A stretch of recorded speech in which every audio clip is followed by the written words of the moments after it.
जय माता दी। तो आइए इस वीडियो में आपको बताएंगे कि घर में अगर आप नवरात्रि का पाठ करते हैं तो कलश स्थापना कैसे करना है। अगर घर में पंडित जी नहीं आ पाए या आप नहीं बुला पा रहे हैं तो कलश स्थापना कैसे करना है। तो सबसे पहले देखिए, हमने एक चौकी रखा है पूजा के लिए। चौकी के ऊपर लाल आसन बिछाते हैं और ये लाल आसन हो गया आपको माँ दुर्गा को स्थापित करने के लिए। और ये बर्तन मिट्टी का बर्तन हो गया, इसमें हम लोग मिट्टी भरेंगे। मिट्टी में और डाला जाता है, साथ में सप्त मृतिका डाला जाता है। सप्त मृतिका के साथ में थोड़ा जौ ज़्यादा डाल देते हैं। सप्त मृतिका में 7 जगह की मिट्टी होती है। तो 7 जगह की मिट्टी तो आजकल हर जगह से नहीं ला पाते, तो थोड़ी सी बाज़ार से जाके मिल जाती है, एक ही पैकेट आपको दिखाता हूँ मैं इसमें। ये है सप्त धान्य। इसमें 7 तरह के अनाज होते हैं। इसमें आपको धान होता है, गेहूँ होता है और तिल होता है। आपको मैं सारा डिटेल उसमें डाल दूँगा क्या क्या होता है इसमें। ये सप्त धान्य होता है। और ये होता है सप्त मृतिका। सप्त मृतिका होता है, सप्त मृतिका मतलब 7 जगह की मिट्टी। और ये 7 जगह की मिट्टी होती है गौशाला, घुड़शाल, हाथी साल जहाँ हाथी रहता है, सांप के बिल से, तालाब के किनारे की मिट्टी और राज दरबार।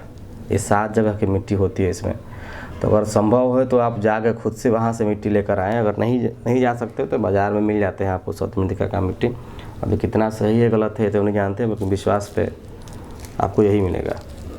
तो सप्त मृतिका डालने से पहले इसमें पहले हम मिट्टी, जो भी शुद्ध जगह हो आपके आसपास का, तालाब कोई या कोई फुलवारी वगैरह, वहाँ से मिट्टी उठा लीजिए और इसको पूरी तरह से भर दीजिए।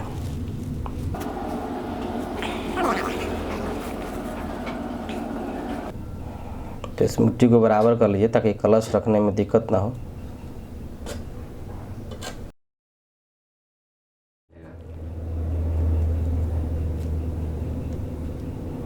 तो इसमें सप्त मृतिका मिला दिया गया। इसके बाद इसमें डलता है ये सप्त धान्य। सप्त धान्य में 7 चीज़ें होती हैं। कौन पे पूरा आ गया, हाथ में लेकर ना, हाथ में लेकर दिखाइएगा। जो तिल है, ये है सप्त धान्य। तो इस सप्त धान्य में होता है जौ, तिल, धान, मूंग, कंगनी, चना और गेहूँ। देखिए इसमें आपको चना दिख जाएगा, गेहूँ दिख रहा है, जौ दिख रहा है। हालांकि मुझे इसमें धान तो नहीं दिख रहा, लेकिन इसमें मिलाया होगा, थोड़ा बहुत तो इसमें होगा ही। तो इसको थोड़ा सा छींट देते हैं इसमें और धीरे धीरे इसको दबा देंगे इसमें।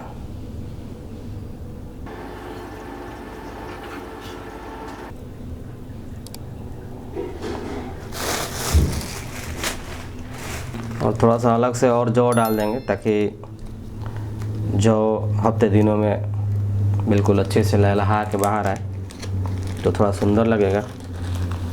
तो इतना जौ भी डाल देंगे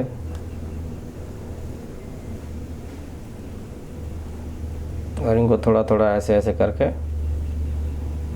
अंदर दबा देंगे और इसके ऊपर थोड़ा सा मिट्टी चढ़ा देंगे। ये थोड़ा सा मिट्टी और ऊपर से डाल देंगे। तो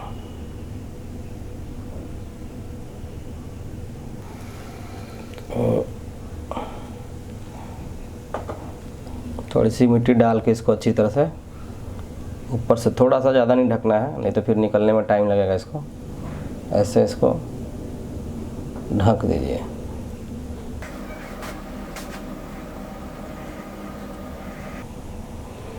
तो अब क्या करना है आपको कि इस जो मिट्टी के पात्र में आपने जो मिट्टी भर दिया है, इसमें बनाएंगे स्वास्तिक। तो इस तरह रोली लीजिए और रोली से स्वस्तिक बनाएंगे। दिख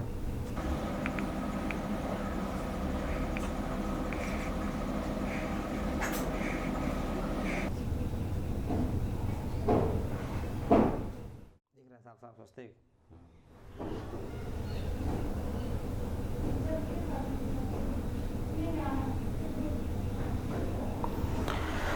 तो इस तरह स्वास्तिक बना के तो ऐसे पहले कलश में थोड़ा सा घी लगा लें।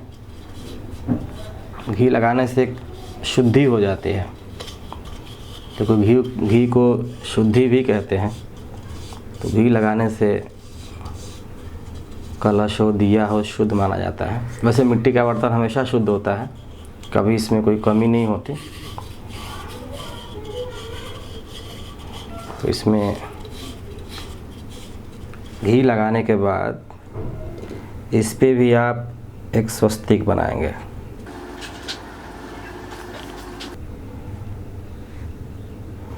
और स्वस्तिक बना के चारों खानों में ये टीका लगाना बहुत ज़रूरी होता है। ये टीका ऊर्जा को बांधती है। ये ऊर्जा को चारों कोनों से ऊर्जा को बांधने का ये तरीका होता है। और इस तरह अब इस कलश को आप अच्छी तरह से यहाँ स्थापित कर दें ताकि ये हिले ना या गिरे ना। इसको अच्छी तरह यहाँ दबा दीजिए और इसको यहाँ स्थापित कर दीजिए। इसमें डलता है आप एक पान का पत्ता डालेंगे। एक पान का पत्ता डाला हमने और एक डालेंगे इसमें सुपारी। इसमें डालेंगे एक फूल, द्रव्य बोला जाता है पैसे को, तो एक द्रव्य डालेंगे इसमें, सिक्का। पूजा पाठ करने से सबसे पहले ज़रूरी है कि सुबह उठकर स्वच्छ होकर स्नान आदि करके बिल्कुल तैयार हो जाएं। और हो सके तो लाल वस्त्र धारण करें, क्योंकि लाल वस्त्र शक्ति का द्योतक होता है और हम लोग शक्ति की पूजा करने जा रहे हैं, तो लाल रंग के ही कपड़े पहने। उसके बाद पूजा पर बैठने से पहले आपको एक काम और करना चाहिए। गंगाजल लीजिए, तैयार कर लीजिए, इसमें भर लीजिए और अपने बाएं हाथ की हथेली में थोड़ा सा जल डालें। बाएं हाथ में जल लेकर, गंगाजल लेकर दाहिने हाथ से ढक लीजिए। ओम अपवित्रः पवित्रो वा सर्वावस्थां गतोऽपि वा यस्मरत् पुण्डरीकाक्षं सह बाह्याभयं तरः शुचिः। ओम पुनातु पुण्डरीकाक्षः, पुनातु पुण्डरीकाक्षः, पुनातु। और इस तरह अपने ऊपर पूरे शरीर पे छिड़क लीजिए। ये हो गया आपके शरीर के शुद्धि के लिए। इसी तरह यही मंत्र उच्चारण करते हुए जितने भी आपके पूजा की सामग्री लाए हैं आप बाहर से, सब पे जल छिड़क दीजिए। ओम अपवित्रः पवित्रो वा सर्वाभंग, ओम अपवित्रः पवित्रो वा सर्वावस्थां गतोऽपि वा यः स्मरत् पुण्डरीकाक्षं स बाह्याभयं तरः शुचिः। ओम पुनातु पुण्डरीकाक्षः, पुनातु पुण्डरीकाक्षः, पुनातु पुण्डरीकाक्षः। तो इस प्रकार सभी सामग्री जितने भी बाजार से लाए हैं, क्योंकि सब चीज़ को धो नहीं सकते। जो चीज़ धोने लायक है, इससे फल है, जो चीज़ धो सकते हैं उसको धो लीजिए, बाकी जो नहीं धो सकते उनको इस तरह गंगाजल से शुद्ध कर लीजिए। और उसके बाद इस प्रकार सारा सामग्री हमने पहले से निकाल लिया है। इधर दिखा दीजिए ज़रा। आपको सबसे पहले एक चीज़ और ध्यान दें कि आप पूजा करते वक्त आपके हाथ में या तो सोने की अंगूठी होनी चाहिए, सोने की नहीं है तो कुशा लेकर आएँ। और जिस उंगली में अंगूठी पहनते उसी उंगली में कुशा जरूर लगाएं, कुशा बांध लें, इससे भी शुद्धि होती है। अब आगे की प्रक्रिया शुरू करने से पहले, इसमें जल भरने से पहले, हमें संकल्प करने से पहले अब आती है बारी हमें। यहाँ पे एक चौकी लीजिए, चौकी के ऊपर एक अच्छा सा लाल वस्त्र बिछा लीजिए, बिल्कुल शुद्ध और साफ। और इतना करने के बाद अब जो भी मूर्ति या फोटो लेकर आए हैं बाज़ार से, नई मूर्ति, उनको आप इस तरह हटा करके पहले तो एक जगह स्थापित कर दें। और ध्यान रहे, एक बार जहाँ आप स्थापित कर देंगे आप उनको दोबारा हटा नहीं सकते, इसलिए अपने मनचाही जगह पे उसको स्थापित कर लें ताकि आपको बार बार हिलाना डुलाना ना पड़े। इस प्रकार अब मूर्ति को भी शुद्ध करना पड़ेगा।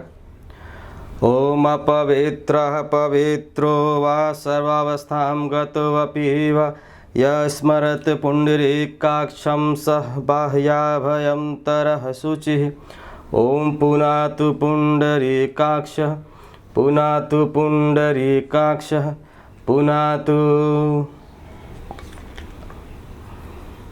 और प्रणाम कर लें।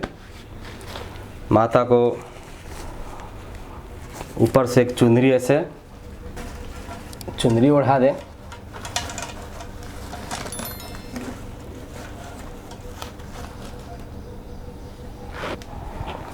ये वस्त्र दे दिया हमने माता को। इसके बाद संकल्प करते हैं। इसमें ऑलरेडी हमने सारा चीज़ डाल दिया है, सभी चीज़ें इसमें हमने डाल रखी हैं। अब इससे हमें शिव डालना है, जल से इसको भर देना है। धीरे धीरे इसमें जल भर देंगे।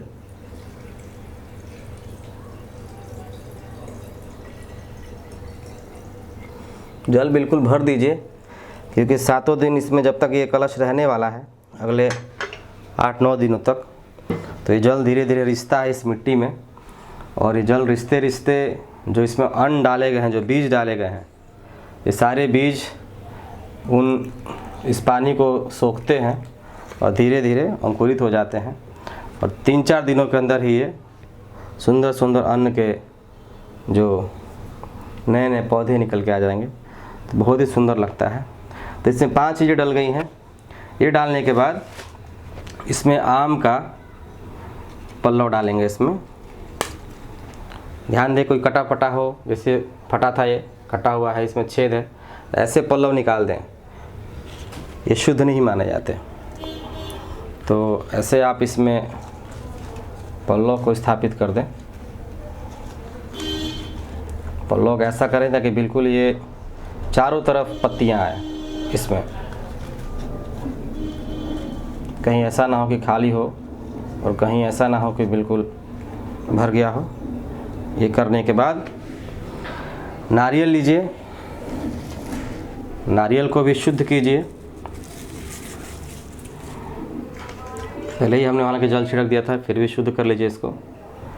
और इस प्रकार नारियल पे कोई चुनरी हो, लाल कपड़ा हो, नहीं हो तो कलावा हो, कलावा को इस प्रकार इस पर लपेट दीजिए और बांध दीजिए। एक अच्छा सा गांठ लगा लीजिए, या फिर अगर ऐसा होता है तो ऐसे कर लें। देखते हैं टिकता है कि नहीं, नहीं टिकेगा तो इसको हम गांठ लगा देंगे।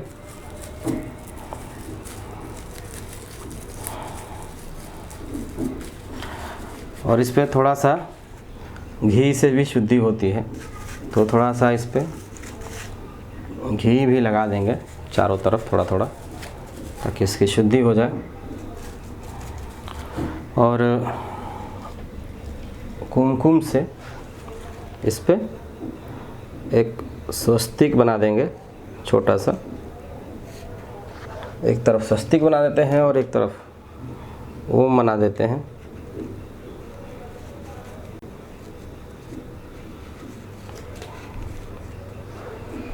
स्वस्तिक को हिंदू धर्म में ऊर्जा का प्रतीक माना जाता है, सकारात्मक ऊर्जा का।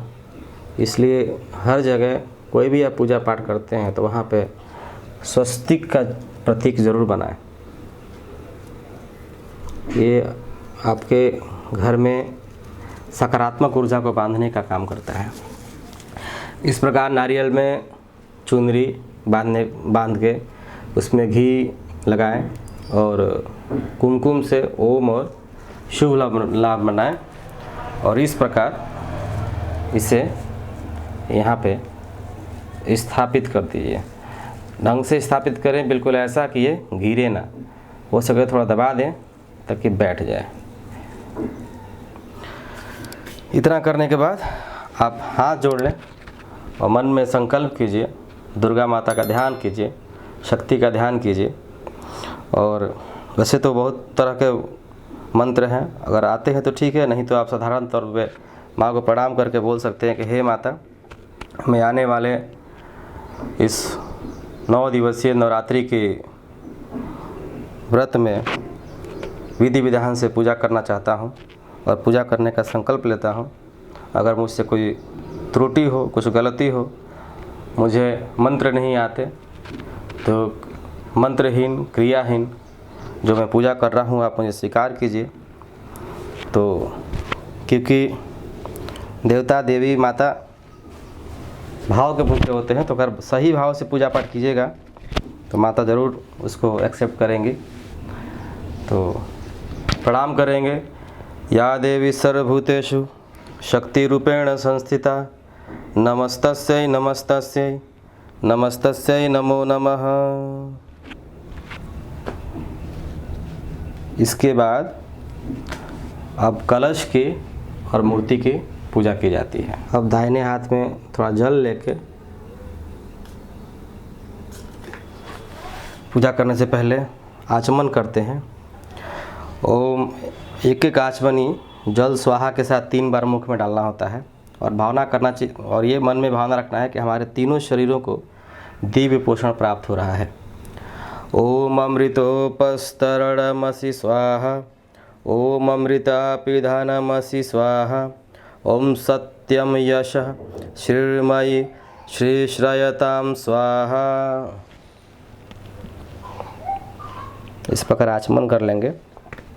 चंदन धारण करना जरूरी है, तो आप अपना चंदन धारण खुद से भी कर सकते हैं या आप सामने आप अपने यजमान चाहे जो भी और घर के परिजन हैं एक दूसरे का आप चंदन लगा सकते हैं ऐसे हाथ में लेके। थोड़ा घी डाल लेंगे इसमें तो थोड़ा ये भरभरा नहीं होगा। तो सभी लोग अपने दाहिने हाथ की अनामिका उंगली में चंदन या रोली लेकर सम्मान के साथ एक दूसरे का तिलक करेंगे। ओम चंदनस्य महत्पुण्यम पवित्रम पापनाशम आपदाहरते नित्यम लक्ष्मीस्तिष्ठति सर्वदा। और इस प्रकार अपने दोनों भावों के बीच में एक लंबी तिलक लगा लेंगे।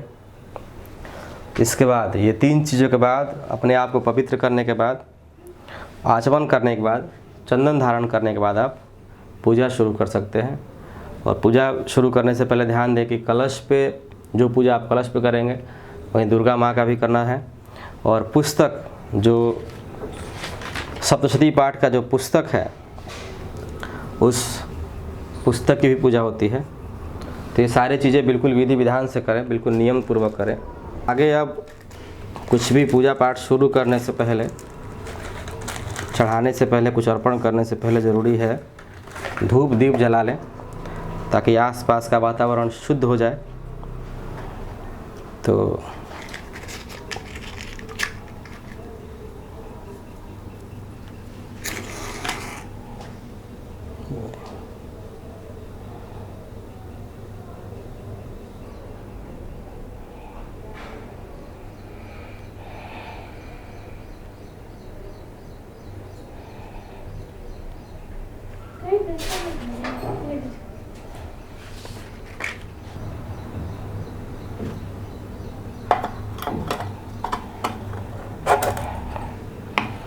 धूप के बाद ज़रूरी है इसमें आप दीप जलाइए।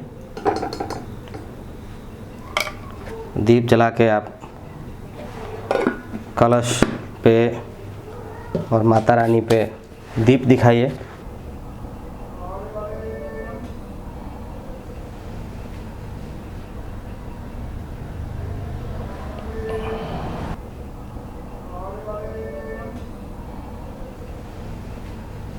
यहाँ पे छोटा सा एक वस्त्र बिछा देते हैं ताकि जो भी चीज़ हम चढ़ाएंगे तो कल सुबह साफ़ करने में हमें आसानी होगा।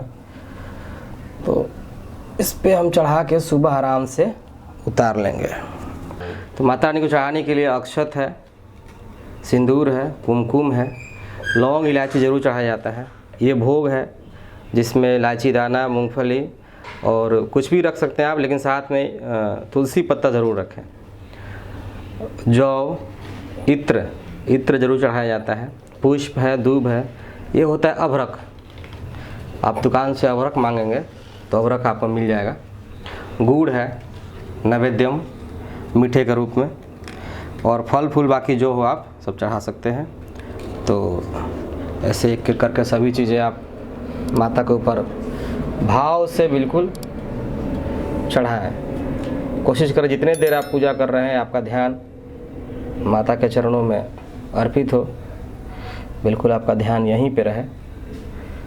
इस प्रकार सभी चीज़ें थोड़ी थोड़ी अर्पित करें।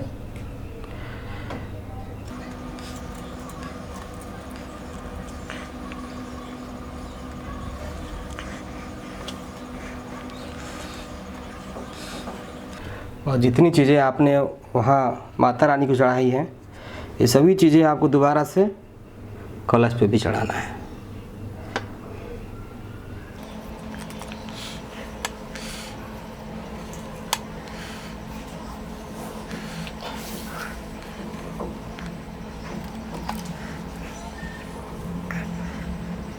नैवेद्य या मीठा समर्पित करने के बाद जल जरूर अर्पित करें।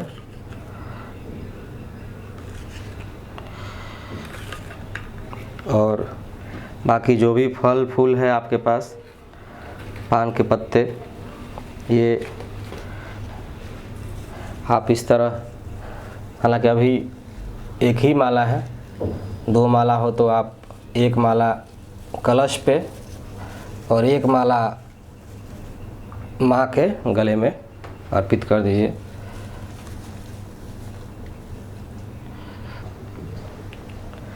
ओम फलम समर्पयामि, फलम समर्पयामि।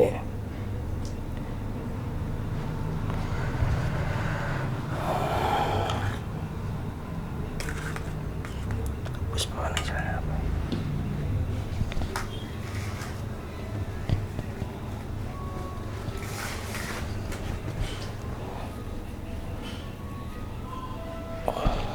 ये रह गई, चढ़ाइए, श्रृंगार चढ़ता है।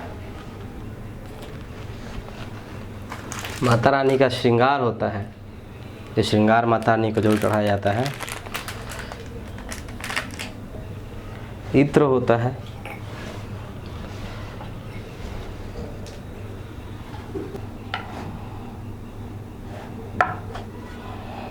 थोड़ी सी रुई तोड़ लें, थोड़ी सी रुई तोड़ के इसको ऐसे इत्र डुबा लें, ये इत्र, और इस प्रकार ये इत्र माता रानी के ऊपर छोड़ दें, चढ़ा दें। मित्रम समर्पयामि। जो भी चीज़ चढ़ाते हैं उस चीज़ का नाम लेकर बोल देते हैं। समर्पयामि, ओम पुष्पम समर्पयामि, फलम समर्पयामि, नैवेद्यम समर्पयामि, इत्रम समर्पयामि। इस प्रकार सभी चीज़ें चढ़ाकर हाथ जोड़कर प्रार्थना करें कि हे माता, आप मेरी पूजा को, मेरी तरह चढ़ाए गए सभी पदार्थों को ग्रहण करें। इस प्रकार सभी पूजा पाठ समाप्त करने के बाद दुर्गा कवच से शुरुआत करते हैं। अर्गला स्तोत्र, कीलक स्तोत्र, और उसके बाद अंततः दुर्गा सप्तशती पाठ पुस्तक आप ले आएंगे। दुर्गा सप्तशती पाठ कहेंगे तो आपको पुस्तक मिल जाएगी। आप ये पुस्तक ले आएंगे और इसमें सभी चीज़ें क्रमशः दी हुई हैं। श्री नवरात्र व्रत कथा एवं पूजा विधि यहाँ से शुरू होता है, इसमें कथा होता है। आगे आपको इसमें स्तोत्र मिलेंगे। इन स्तोत्रों का कुछ भी छोड़ना नहीं है, सभी चीज़ें आपको पढ़ते जाना है। आगे फिर दिया है नवरात्र व्रत विधान, नवरात्र कैसे करना है। फिर आपको दिखेगा नवरात्र व्रत महात्म्य, क्या महात्म्य है। उसके बाद चंडी पाठ में दुर्गा कवच प्रारंभ। ये व्रत करने से पहले, ये पूजा और पाठ करने से पहले आपको दुर्गा कवच पढ़ना ज़रूरी है, ताकि कोई भी अनिष्ट शक्तियाँ, कुछ नकारात्मक शक्तियाँ आपको कोई क्षति न पहुँचाए। तो इससे एक आपके चारों तरफ एक कवच बन जाता है, एक ओज बन जाता है। उसके बाद आता है श्री अर्गला स्तोत्र। तो इन सभी चीज़ों का पाठ करते जाएंगे, पढ़ते जाएंगे। फिर कीलक स्तोत्रम, ये पढ़ लें। इसके बाद शुरू होता है श्री दुर्गा सप्तशती पाठ। पहला अध्याय से शुरू होता है और ये चलते चलते अध्याय पहले के बाद दूसरा, तीसरा, चौथा, पांचवा, छठा करते करते आप अंतिम के 13वें अध्याय तक जाता है ये। तो आपको ये 9 दिनों में समाप्त करना होता है। अगर इस साल तो नवरात्रि 8 दिनों का ही है, तो आपको 8 दिनों में ही ये 13वां अध्याय ख़त्म करना होता है। कोशिश करें अगर आप डेली पढ़ सके 13वां अध्याय तो बहुत अच्छा है, लेकिन अगर समय ना हो तो इसी नवरात्रि के दौरान ही आपको ये पुस्तक पूरी समाप्त करनी होती है किसी भी तरह। लेकिन पूजा करने से पहले, ये पाठ सप्तशती पाठ शुरू करने से पहले आपको कवच और कीलक स्तोत्र पढ़ना ज़रूरी है। आप भले उसके बाद पाठ 1 पढ़ें या 2 पढ़ें अपने समय अनुसार, इतना पढ़ना ज़रूरी है। पहले कवच पढ़ लें, स्तोत्र पढ़ लें, उसके बाद जितने आप अध्याय पढ़ सकते हैं अध्याय पढ़िए। अध्यायों को पढ़ने के बाद दुर्गा मैया की आरती दी हुई इसमें आरती पढ़ें। आरती पढ़ने के बाद अंततः पूजा से उठने से पहले क्षमा प्रार्थना पढ़ना ज़रूरी है, ताकि जो भी हमने गलतियां की हो इस पूजा पाठ में, क्योंकि हम लोग उतने गुणी ज्ञानी नहीं हैं, उतने वेदों और मंत्रों के ज्ञाता नहीं है कि हमें सभी कर्मकांड और पूजा विधि आती हो। तो इसमें यही चीज़ लिखा होता है क्षमा प्रार्थना में कि हमने जो चीज़ें मंत्रहीन, क्रियाहीन और भावहीन पूजा की है, हे माता आप इस सभी चीज़ों को भूल कर हमें क्षमा कीजिए, हमें माफ़ कीजिएगा और हमारी पूजा का स्वीकार कीजिए और हमारी रक्षा कीजिए और इस जप को ग्रहण कीजिए और आपकी कृपा से मुझे सिद्धि प्राप्त हो। इस प्रकार सब कुछ पढ़ के आप माता रानी को प्रणाम करें और उठने से पहले प्रसाद ज़रूर लें और कोशिश हो तो पूरे दिन फलाहार रहें। अगर फलाहार नहीं रहते तो शाम को सिर्फ एक ही समय भोजन करें, सात्विक भोजन, घी में भोजन बनाएं और रोटी हो या चावल हो शुद्ध रूप से खाना बनाएं नहा धो के और एक समय अन्न ग्रहण करें। तो इस प्रकार आप कलश की स्थापना, पूजा विधि और जितना पूजा मैंने आज किया, स्थापना तो कलश का 1 दिन हो गया, बाकी दुर्गा माँ का पूजा आपको डेली जितनी चीज़ें चढ़ानी है, फल फूल और रोली, सिंदूर, श्रृंगार की चीज़ें, इत्र, पुष्प, भोग, ये सभी चीज़ें आपको डेली चढ़ानी है। ये सभी चीज़ें आपको माता पर भी चढ़ाना है डेली और सभी चीज़ें डेली आपको कलश पे भी चढ़ाना है और पुस्तक पर भी चढ़ाना है। ये सब चढ़ाने के बाद पुनः वही चीज़ें फिर से आपको दोहराना है, स्तोत्र पढ़ना है, कवच पढ़ना है, फिर सप्तशती पाठ के जिस अध्याय पे पहुँच के उसका अगला अध्याय पढ़ना है, फिर उसके बाद में आरती करनी है, उसके बाद आपको क्षमा प्रार्थना करना है। फिर उठने से पहले आपको प्रणाम करके प्रसाद ग्रहण करना है। प्रसाद ग्रहण करने के बाद पूरे दिन सात्विक विचार के साथ रहना है और सात्विक भोजन का ग्रहण करना है। शाम में कोशिश करें फलाहार रखने के लिए। इसी तरह यह पूजा 8 दिन में ख़त्म हो जा रहा है, क्योंकि 2 तिथियां एक ही दिन पड़ जा रही है। तो 7 से शुरू हो रहा है और 8वें दिन यानी 15 तारीख को दशहरा हो जा रहा है। तो इस प्रकार डेली पूजा करना है, इसी विधि विधान से बिल्कुल इसी भाव के साथ पूजा कीजिए। माता रानी आपकी सभी मनोकामनाएँ पूर्ण करेंगी।